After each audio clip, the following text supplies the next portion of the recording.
John Kidover running for the mayor of Chicago. Be sure to vote for me February 23rd, 2027. I want to thank you all for coming. This is a prayer and a meditation for the citizens and voters of Chicago.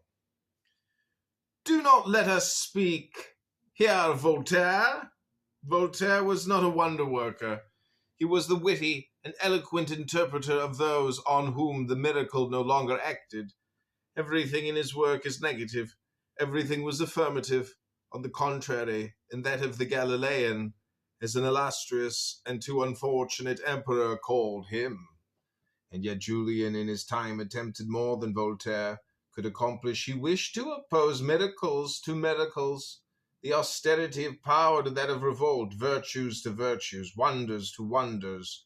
The Christians never had a more dangerous enemy, and they recognized the fact, for Julian was assassinated, and the golden legend still bears witness that a holy martyr, awakened in his tomb by the clamor of the church, resumed his arms and struck the apostate in the darkness, in the midst of his army and of his victories.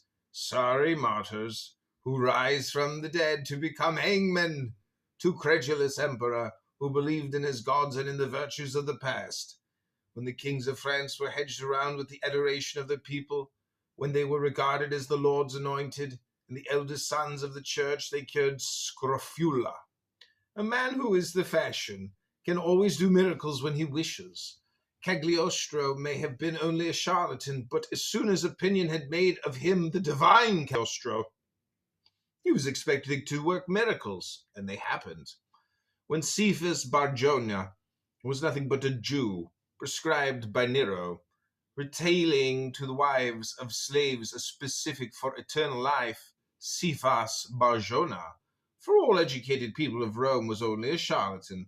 Public opinion made an apostle of the spiritualistic empiric, and the successors of Peter, were they Alexander VI or even John the 22nd, are infallible, for every man who is properly brought up, who does not wish to put himself uselessly outside the pale of society, so goes the world.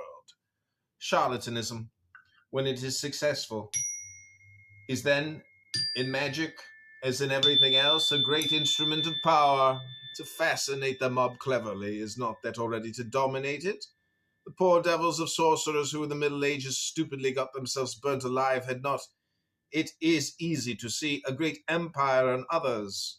Joan of Arc was a magician at the head of her armies, and at Rouen the poor girl was not even a witch.